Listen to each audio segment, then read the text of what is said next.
आपको कोर्ट के द्वारा आदेश मिल जाए, ऑर्डर मिल जाए उस बैंक या एनबीएफसी कंपनी को क्या भाई इसका लोन को माफ कर दो या इसको कम कर दो। साथियों, आपके पास पैसे हैं तो इनके पैसे दे दें और मरे हुए सांप को अपने गले से निकाल दें। ना ही पैसे हैं तो लीगल तरीके से कानूनी रूप से बचने की निंजा टेक्निक सीख लें। साथियों, सबसे पहले तो एक बात समझें, हमारे देश में वर्ल्ड की सबसे बड़ी डेमोक्रेसी है। अमीर का और गरीब का कोई भेदभाव नहीं है। जितने राइट्स, जितने अधिकार गरीब के पास है उतने ही अमीर के पास भी है। अमीर होना भी कोई गुनाह नहीं है, कोई क्राइम नहीं है हमारे देश में। उसके अमीर होने से राइट्स खत्म नहीं हो जाते। बैंक एनबीएफसी कंपनी के पास हजारों लाखों करोड़ रुपए हैं तो उसके जो फंडामेंटल राइट्स हैं वो खत्म नहीं हो जाते अमीर होने से, ना गरीब होने से खत्म होते, ना मीडियम मैम होने से खत्म होते। अब हमारे देश में कोई भी ऐसी कोर्ट नहीं है जिसके पास ये राइट्स हो, ये अधिकार हो कि वो बैंक एनबीएफसी कंपनी को ऑर्डर दे दे भाई इसका लोन माफ करो। ऐसे कोई अधिकार नहीं है, क्योंकि उसने आपको पैसा दिया है, उसके पास पूरे राइट्स हैं, पूरे अधिकार हैं आपसे पैसा वापसी लेने के। यहां तक कि कोई आदमी अगर एक्सपायर हो गया, अगर बैंक एनबीएफसी कंपनी के पास उसकी एलआईसी की पॉलिसी है या किसी और तरह का बीमे की पॉलिसी रखी हुई है, या डीआरटी में जाके उसकी पॉलिसी को भी वो अटैच करवा सकता है। लेकिन उसमें अगर उसने हिंदू वुमेन एक्ट के अकॉर्डिंग वो पॉलिसी ले रखी होगी तो उसकी वाइफ को वो पैसे मिल जाएंगे, नहीं तो वो पैसा भी उसमें जो उसने लोन लिया है, लोनी ने वो एक्सपायर हो गया किसी भी कारण से, वो भी उसका अटैच हो सकता है। तो साथियों, सबसे पहले एक बात समझ लें, बहुत से आदमी आते हैं कि सर सेटलमेंट करवा दो। अभी थोड़ी देर पहले भी एक क्लाइंट से मेरी बात हुई, वो कर्नाटक में बीदर डिस्ट्रिक्ट है, कह रहे जी मेरा 25 करोड़ रुपए का लोन है उसको माफ करवा दो। मैंने कहा भाई माफ तो होंगे नहीं, को सेटलमेंट करवा दो। मैंने कहा बोली ट्रेड न्यू आपकी फीस दे दूंगा। अरे बोली ट्रेड, जो 25 करोड़ का लोन मारे था 2.5 लाख रुपए देकर माफ होंदा हो तो मारे तो 25 लाख भी दे देगा, 10% ही होगा भाई। यार लोग इतने है ना बेवकूफ हैं, दिमाग नाम की चीज ही नहीं है, प्रैक्टिकल बात नहीं कर रहे हैं। 25 करोड़ का लोन माफ करवा दो, 25 करोड़ कड़ी सड़क पर पड़े दिखेंगे, 25 पैसे है क्यों माफ हो जाएगा।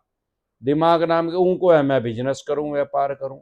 अरे भाई डेली बता रहा हूं, बार बार बता रहा हूं, हजारों बार बता चुका हूं, ना तो मैं सेटलमेंट करवाता, ना दुनिया में कोई थर्ड पार्टी ऐसी है जो आपका सेटलमेंट करवा दे। अगर कोई बोल रहा है सेटलमेंट करवा दूंगा, वो आपको बेवकूफ बना रहा है। अगर बेवकूफ बनना है तो कहीं और जाना पड़ेगा। लीगल तरीके से कानूनी रूप से गस्सा लगाने की निंजा टेक्निक सीखनी है तो हमारे पास आ सकते हो। बेसिक बात नहीं समझ रहे भाई। अमरदीप कादियान के कहने से बैंक एनबीएफसी कंपनी पैसे अपने कम क्यों लेगा? सेटलमेंट का मतलब क्या है? कॉम्प्रोमाइज समझौता, भाई कम पैसे ले लो और इसको एनडीसी दे दो, नो ड्यू सर्टिफिकेट दे दो, अनसिक्योर लोन है तो सिक्योर है तो एनओसी दे दो, नो ऑब्जेक्शन सर्टिफिकेट दे दो, इसकी प्रॉपर्टी के पेपर वापसी दे दो। अरे बोली ट्रेड, उसने ब्याज पे लेने के लिए लेने के लिए पैसा दिया उधारा, और ने ये थोड़ी दिया था भाई प्रिंसिपल में तभी कम दे दिए, मूलधन में तभी कम दे दिए। अगर कोई ऐसा तरीका है जो आपको ये कह रहा है मैं सेटलमेंट करवा दूंगा, हाँ भर रहा है, उसको कहते हैं भाई अपने ही 100 करोड़ रुपए का लोन लेकर अपने ही सेटलमेंट करवा ले, मारा करवाने की क्या जरूरत है। 100 करोड़ का लोन लेकर 25 करोड़ रुपए दे दे बैंक को, 75 करोड़ रुपए अपनी जेल में डाल ले, तो फिर लोगों का सेटलमेंट करवाने की क्या जरूरत है। 75 करोड़ को बैंक में रख देना, 30 से 35 लाख रुपए महीना ब्याज आएगा एक महीने का, तो फिर क्या जरूरत है भाई ये काम करने की। तो इसीलिए कहता हूं बी प्रैक्टिकल। आपने लीगल तरीके से कानूनी रूप से पैसा लिया है, 25 लाख लिए हैं, 25 करोड़ लिए हैं, 500 करोड़ लिए हैं, 25,000 रुपए लिए, कानूनी रूप से पैसा लिया। आप बंदूक नहीं लेके गए थे, पिस्टल नहीं लेके गए थे, चक्कू नहीं लेके गए थे, खंजर नहीं लेके गए थे बैंक में, आपने उसको लूटना नहीं था, रोबरी नहीं की थी, डकैती नहीं की थी, आपने रात को उसका ताला नहीं तोड़ा था, उसकी चोरी नहीं करी थी। तो किस तरीके से बैंक ने आपको पैसा दिया था? लीगल तरीके से, कानूनी रूप से आपको पैसा दिया था। लीगल तरीके से ही उसको गस्सा लगा दो, इनलीगल तरीके से ना लगाओ। इनलीगल तरीके से लगाओगे, उसने चेक बाउंस, ईसीएस बाउंस का केस कर दिया, आप जा ही नहीं रहे, मेरा तो लोन माफ हो जाएगा, घंटा हो जाएगा, बाबा का लोन माफ, जेल जरूर हो जाएगी, वहां जा ही नहीं रहे। लोन की ईएमआई डिफॉल्ट होना तो क्राइम में कंसिडर नहीं होता, अपराध की श्रेणी में नहीं आता। लेकिन अगर वो कोर्ट में आपके ऊपर केस कर दिया तो कोर्ट की अवमानना कर रहे हो आप, तो कोर्ट के ऑर्डर को नहीं मानने, फिर जेल में जाना पड़ेगा। तो इसीलिए कहता हूं अपने डॉक्टर अपने आप ना बने, जिसका काम उसी को साजे और करे तो खुद का बाजे। जब आपने लीगल तरीके से पैसे लिए हैं, लीगल तरीके से इनको वापसी लेने में 40-45 साल लगेंगे। आज केस करेंगे 40-45 साल तक डरना पड़ेगा, जब जाके आपसे पैसा वापसी ले सकते हैं। यही कारण है कि अनसिक्योर लोन में सेटलमेंट करते ही है वही लगी फटने, खैरात लगी बटने। दुनिया के अंदर कोई भी आदमी अपने पैसे कम नहीं लेता किसी से भी। जब इनकी कैच मारने आ जाती है तो ये सेटलमेंट करते हैं। एक ही तरीका है कि फंड है, लीगल तरीके से कानूनी रूप से उसको लंबा खींचो, बुढ़ा कर दो उसको, लंबा खींचो तो वो अपने आप ही सेटलमेंट करेगा। सिक्योर लोन में भी सेटलमेंट होती है, लेकिन नॉर्मल सिनेरियो में नहीं होती, क्योंकि प्रॉपर्टी की वैल्यू ज्यादा होती है, लोन कम होता है। लेकिन हर काम के अंदर लूप होल होते हैं, उसको यूज करके बल्लू तुम्हारी जेल से फरार, तुरंत प्रभाव से एक्सपर्ट एडवाइस लेके घस्सा लगाने की निंजा टेक्निक यूज करे। इन्होंने दरवाजे बंद कर दिया, अरे कोई खिड़की है यार जो रोकता है उसमें से निकल जा, क्या दे आप लेके दिखा प्रॉपर्टी, आप बेच के दिखा, ये मिलेगा बापा जी का घंटा। जब प्रॉपर्टी बिक नहीं पाएगी लीगल तरीके से कानूनी रूप से और पैसा इनको मिलेगा नहीं, पैसा इनका फंस जाएगा, तो उसमें भी सेटलमेंट करेंगे।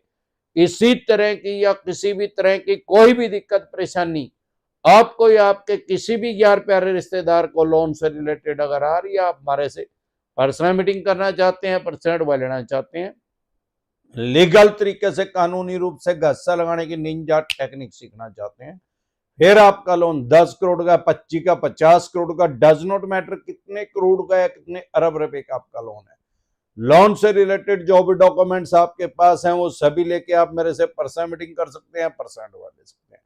अगर आप पर्सनल मीटिंग करना चाहते हैं तो आपकी स्क्रीन पे नंबर है, उसको सेव करके व्हाट्सएप मैसेज करके, अगर आप व्हाट्सएप मैसेज करेंगे तो तुरंत प्रभाव से रिप्लाई आएगा, डायरेक्ट कॉल करें कोई रिप्लाई नहीं आएगा, व्हाट्सएप कॉल करें कोई रिप्लाई नहीं आएगा।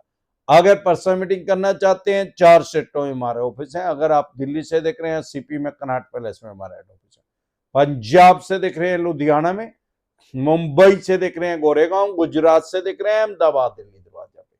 इसके अलावा अलग अलग स्टेट में मैं टाइमली आता रहता हूं। आपकी स्टेट में मैं कब आ रहा हूं, आप अपनी स्टेट में मेरे से पर्सनल मीटिंग करना चाहते हैं, पर्सनल एडवाइस लेना चाहते हैं, या जिस स्टेट में आप रहते हैं वहां पे हमारे से पर्सनल मीटिंग करना चाहते हैं, क्योंकि अलग अलग स्टेट में मैं टाइमली आता रहता हूं। जैसे कल मैं शामली गया होता उत्तर प्रदेश में, ऐसे हर स्टेट में मैं आता हूं। आपकी स्टेट में मैं कब आ रहा हूं, आप अपनी स्टेट में हमारे से पर्सनल मीटिंग करना चाहते हैं, या जिस स्टेट में हमारे 4 स्टेटों में हमारे ऑफिस है वहां पे पर्सनल मीटिंग करना चाहते हैं, तो आप मेरी टीम से अपॉइंटमेंट ले सकते हैं। अगर टेलीफोनिकली एडवाइस लेना चाहते हैं, पहले आपने अपॉइंटमेंट ले रखी है या अभी आप लेना चाहते हैं तो ले सकते हैं। लाइव खत्म होने के बाद मेरी टीम आपके पास फोन मिला देगी, आपकी प्रॉब्लम का सॉल्यूशन कर दिया जाएगा, कोई नोटिस होगा उसका जवाब दे दिया जाएगा, और लीगल तरीके से कानूनी रूप से घस्सा लगाने की निंजा टेक्निक सिखा दी जाएगी। एक बार जोर से मिलकर नारा लगाएंगे, जय